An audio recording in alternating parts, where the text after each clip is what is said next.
Basically मी तुम्हाला लिहिलं की ही रॅपिड स्पर्धा आहे. ती सकाळी 9 वाजता चालू होईल. त्याच्यामध्ये 9 राऊंड्स आहेत. प्रत्येक खेळाडूला 10-10 मिनटं दिलेली असतात. त्याच्यात प्रत्येक खेळाडूला 5-5 सेकंदाचं इन्क्रिमेंट असतं.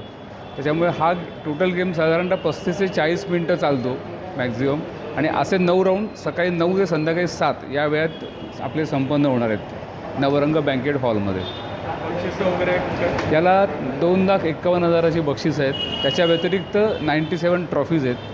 त्यामध्ये वेगवेगळे गट आहेत. काही सिनियर लोकांचे आहेत, काही एकदम ज्युनियर लोकांचे आहेत, लेडीजचे आहेत, काही शाळांकरता. असं विविध गटांमध्ये आपण स्पर्धेला बक्षिसं ठेवलेली आहेत. पण सगळ्यात सामायिक ही ओपन स्पर्धा असल्यामुळे एकूण बक्षिसं त्याची 30-40 जी आहेत ती ओपन गटातच दिली जाणार आहेत. त्यातलं पहिलं प्राईज 50,000चं आहे.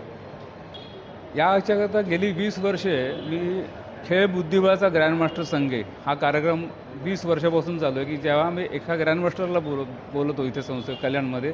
आणि कल्याणातल्या सगळ्या जे खेळणारे विद्यार्थी आहेत किंवा ज्यांना शिकण्याची आवड आहे किंवा ज्यांना शिकायची इच्छा आहे अशा खेळाडूंना त्यांच्या पालकांबरोबर आम्ही तिथे बोलवतो. विनामूल्य कार्यक्रम असतो.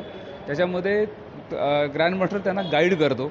आणि आत्तापर्यंत तानिया सचदेवसारखे जे आता आपल्या ऑलिम्पियाडमध्ये खेळली ती पण आपल्या इथे 2दा येऊन गेलेली आहे कल्याणला. अभिजित कुंडे आलेले आहेत, जयंत गोखले आहेत, बरेच ग्रँडमास्टर आपल्या इथे येऊन गेलेले आहेत.